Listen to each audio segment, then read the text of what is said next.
Hello, my name is Tammie Willis. I'm the Violence Prevention and Education Coordinator at Awake. I'm also a member of the LGBTQ community here in Anchorage. I wanted to talk to you a bit about domestic violence within the LGBTQ community. Many believe that domestic violence occurs less frequently in the LGBTQ community. The truth of the matter is this is a myth. Domestic violence actually occurs more frequently, and members of the LGBTQ community are less likely to leave their abusive partners than their heterosexual counterparts. The reason for this is being outed. Coming out is a process in which members of the LGBTQ community comes to accept their identity and begins to live authentically as that identity. It often carries with it a lot of risks, such as loss of family, loss of employment, loss of housing, loss of financial stability, loss of friends, and much, much more.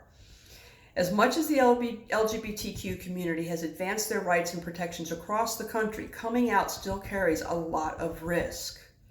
Coming out is not safe for everyone in every situation, and abusive partners will often use that fear of outing as a threat to keep someone in an abusive relationship. When you couple that with the fact that many organizations lack the resources and understanding to support members of the LGBTQ community in a safe and affirming environments, the LGBT victim of domestic violence often feels that he, she, or they have nowhere to go and no choice but to remain in an abusive situation. That is why my call for action during Domestic Violence Action Month is a challenge to anyone and everyone that offers support to victims of domestic violence to open their hearts and their minds to the LGBTQ community. Make an effort to develop individually and organizationally the LGBTQ competency that is needed to better support victims of domestic violence and to understand the risks that coming out and coming forward carry.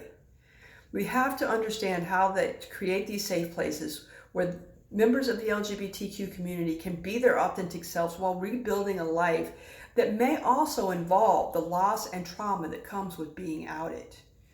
And lastly, we need to start including members of the LGBTQ community in the violence prevention conversation because the way they experience violence is compounded by past trauma and the fear of new trauma related to their sexual orientation and gender identity. In the words of Maya Angelou, do the best that you can until you know better. And now that we know better, we need to do better. Thank you.